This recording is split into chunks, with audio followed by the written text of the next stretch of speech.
Hello and welcome to Red Mate. Today I wanted to talk about the teams that realistically can challenge for the Premier League title. We all know how football works, and over the years, the bigger clubs have always had the bigger budgets. They can buy the better players, they've got the better teams, and as they continue to win more and more football games, they can then go and strengthen their teams even more. It's only the likes of Leicester that we've actually seen where a true underdog has gone and managed to win the Premier League. But unfortunately, we look at Leicester now and they have been relegated back down to the Championship. And maybe before that, you could argue Blackburn have won it as well. And again, they're no longer in the Premier League either. So this video comes about at the time of recording. Aston Villa are currently third in the Premier League, which is an amazing achievement. They're a very large club, and we've obviously talked about them on this channel so far this season in regards to their kit and the issues they've actually been facing. However, I thought it was a good opportunity to talk about them and maybe other clubs in general who can actually challenge for the Premier League. They're a massive club, and we look at the likes of Newcastle United as well, who are also a very big club, had plenty of success in the past. But it's probably more or less the new ownership that's come in and taken over that we've actually seen them improve their squad and actually start moving further and further up the Premier League table.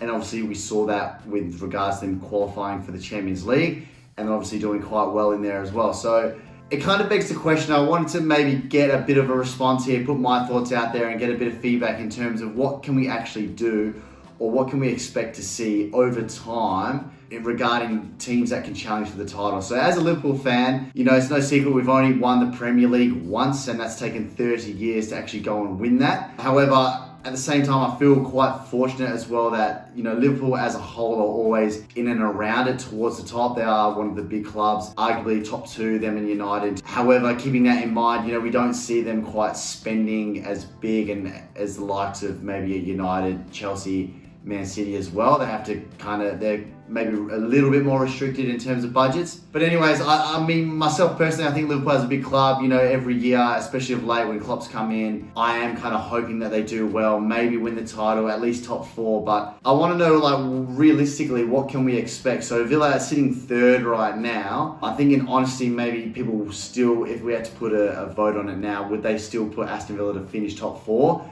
You'd probably still back some of the bigger clubs to overtake them. The likes of Newcastle could come back in. I think Chelsea have obviously started quite poor, same as United. But, these guys could easily finish above Villa at the end of a season. It's definitely not too late for them to come back around. We see Tottenham, who started well, have maybe fallen off their last few games, haven't quite got over the line. But again, we look at the maybe historical big six that they're now referred to, and every year whenever I'm predicting the table, it's kind of feels like a bit of a cop-out to always put these guys top six. You kind of want to put in maybe a little bit of an underdog, but financially it's very difficult to compete. So more or less of a question what does it take to actually break into it? And for years now I felt like Liverpool were very mediocre. That's my experience largely is through them, and it's probably only the likes of seeing Klopp come in where we see maybe a massive transformation in terms of the team getting a lot better. It is a process, but incrementally they do improve and they start winning games, qualifying for the Champions League, winning it, things like that. But at the same time, it maybe doesn't come as a massive surprise to other fan bases when a club like Liverpool starts to do well. And like I said, Leicester has probably been the only real surprise where we saw a team like that go and win the league. And even still, when they were top at Christmas, people were still writing them off. So without the injection of money, so Newcastle is obviously a club that has recently, the last couple of years, had new owners, pumped a lot of extra cash into the club, which has allowed them to improve their squad. And obviously that's going to allow them to do a lot better on the pitch in terms of results. But is it realistic that a club these days can push for the title without new ownership? Are they solely reliant on money to actually get any kind of progress and challenge for those top spots, challenge for trophies? These FA Cups and League Cups, those kind of competitions where it's not necessarily luck, but you can scrape past a team in a one-off game and progress. And it's always great to see the lower league teams go on a bit of a cup run and maybe overachieve or do a bit better than people are expecting. I mean, that's kind of the magic of the cup and something great about football, where it's only a matter of a goal that can get you over the line and win you a game. But looking at Villa, just recently we saw them beat Man City, who won the treble, and we all know how good they are. They're the top team, arguably still the best in the world. I think if anyone had to kind of bet their house on who would win the league, you probably still have to go with City. I mean, that's at least always my point of view at the start of the season, at least the last few years. And Arsenal, who have been top for a little bit there and ran it so close last season, narrowly just finished second after being top a majority of the time. You'd still probably always put these guys to finish above Villa. So what does it actually take? And we have seen Unai Emery come in, and Villa are playing really well. They've beaten those two teams. But is it just a managerial change that can allow you to really propel your team from one level maybe into that next tier, where you're going from mid-table to maybe trying to get a European football spot? Because when I mentioned Liverpool there, where Klopp's come in, to me it kind of seems like he was definitely a catalyst there.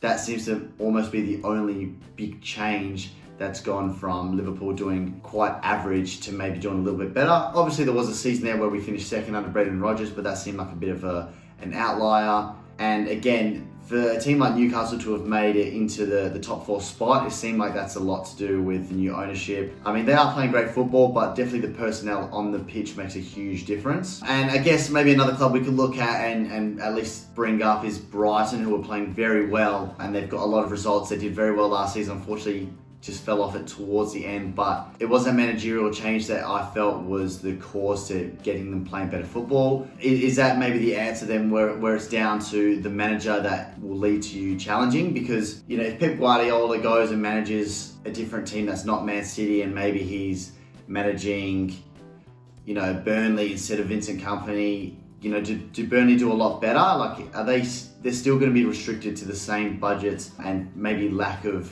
that top tier player they can bring in because of those things. So is it still a money issue at the end of the day? At least that's how it kind of feels to me, because, it's no secret that the big clubs are blessed with being able to spend a little bit more based on the revenue they're bringing in.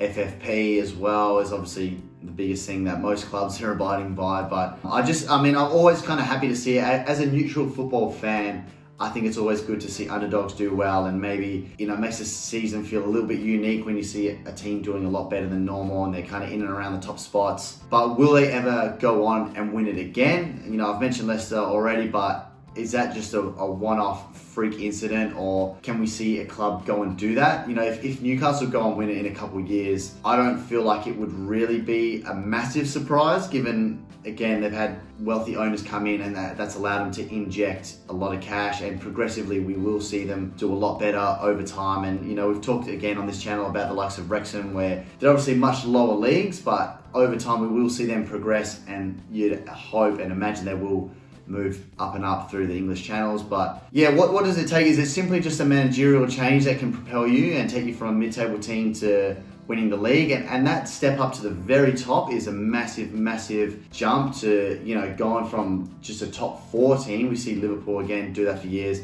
Arsenal have always been in and around at Tottenham, but they still haven't won it in a very long time, and it takes something very special to actually go a whole season and finish on top. But yeah, I just wanted to kind of put the question out there: what does it really take? Is there something else that I haven't mentioned?